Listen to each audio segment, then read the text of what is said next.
Imagine आपने decide किया है बस आज से शुगर बंद, कार्ब्स बंद, डेयरी बंद, सिर्फ सैलेड, डिटॉक्स वाटर और ग्रीन टी। शुरू के कुछ दिन वेट मशीन पर नंबर कम होते दिखेंगे, बट अगर आपको लगता है वाओ डाइट काम कर रही है, तो ऐसा बिल्कुल नहीं है। लेकिन फिर अचानक हेयर फॉल शुरू हो जाएगा, एनर्जी जीरो हो जाएगी, मूड स्विंग्स आने लगेंगे और सबसे शॉकिंग बात है वेट लॉस भी रुक जाएगा। आखिर ऐसा होता क्यों है और क्या एक्सट्रीम डाइटिंग सच में हेल्दी है? आज की वीडियो एंड तक देखिए, क्योंकि जो मैं सच आपको बताने वाली हूँ वो शायद आपकी पूरी डाइटिंग जर्नी को चेंज कर देगा। सबसे पहले एक बात समझिए, हमारी बॉडी कोई मशीन नहीं है जिसमें फ्यूल ना डालो और फिर भी परफेक्ट परफॉर्मेंस एक्सपेक्ट करो। जब आप सडनली शुगर, कार्ब्स और मेजर फूड ग्रुप को कम्प्लीटली एलिमिनेट कर देते हो तो बॉडी को शॉक लगता है और सबसे पहले साइड इफेक्ट होता है कांस्टेंट फटीग का। सो बेसिकली कार्ब्स बॉडी को प्राइमरी फ्यूल सोर्स प्रोवाइड करता है। जब आप रोटी खाते हो, राइस खाते हो, फ्रूट्स और हेल्दी कार्ब्स को अपनी एनीवे बना लेते हो, तो बॉडी के पास एनर्जी कम पड़ जाती है और रिजल्ट सुबह उठने का मन नहीं करता है, ऑफिस या कॉलेज जाने में फोकस ही नहीं होता है और हर वक्त थकान महसूस होती है। और दूसरा साइड इफेक्ट है ब्रेन फॉग। कभी आपने नोटिस किया है कि एक्सट्रीम डाइटिंग के दौरान सिंपल चीजें याद रहना मुश्किल हो जाता है, कंसंट्रेशन कम हो जाता है? ये इसलिए होता है क्योंकि हमारा ब्रेन ग्लूकोज पर काफी डिपेंड करता है। एंड थर्डली, ये इफेक्ट हमारे बाल और स्किन को भी डल कर देता है। और इसका तीसरा इफेक्ट है हमारे हेयर फॉल और डल स्किन वाली इशू भी आ जाते हैं। इंस्टाग्राम पे लोग सिक्स पैक एब्स दिखा देते हैं, लेकिन वो हेयर फॉल, ब्रिटल नेल्स और ड्राई स्किन नहीं दिखाते हैं, जो न्यूट्रिएंट डेफिशिएंसी की वजह से होती है। So protein, healthy fats, iron और विटामिन की कमी सीधा आपकी ब्यूटी एंड ओवरऑल हेल्थ पर इम्पैक्ट करती है।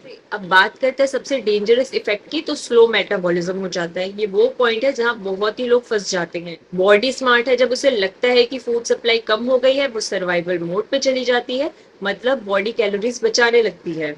शुरू में वेट तो लूज हो जाता है, लेकिन बाद में वही डाइट फॉलो करने के बाद भी वेट वहीं का वहीं स्टक हो जाता है। और जब आप नॉर्मल खाना शुरू करते हो तो वेट पहले की तरह ही बहुत ही फास्टली रिकवर हो जाता है। इसको ही लोग कॉमनली योयो डाइटिंग कहते हैं।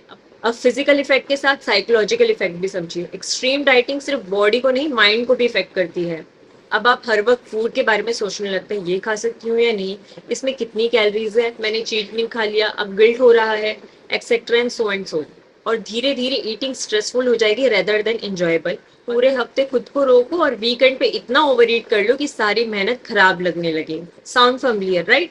तो सोल्यूशन क्या है? सिंपल है, एक्सट्रीम मत बनो, बैलेंस करो। वेट लॉस के लिए शुगर को रिड्यूस करना जरूरी हो सकता है, लेकिन अगर आप कार्बोहाइड्रेट को विलन बना रहे हो, then you are doing a big mistake.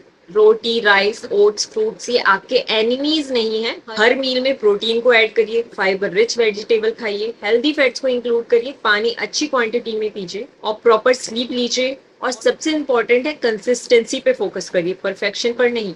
Remember, healthy transformation में मंथ्स लग सकते हैं, बट क्रैश डाइट सिर्फ टेम्पररी रिजल्ट देती है। So moral of the story, अपने बॉडी को पनिश करके वेट लॉस करना अचीवमेंट नहीं है, अपने बॉडी को नरिश और हेल्दी बनाना is a real success. Because the goal is not to look healthy for few weeks, but goal is to stay healthy for a life. अगर आप भी एक्सट्रीम डाइटिंग के ट्रैप में फंसे हैं तो इस वीडियो को सेव करो और शेयर करो, और ऐसे ही science backed health and beauty content के लिए मेरे चैनल को फॉलो करना मत भूलो।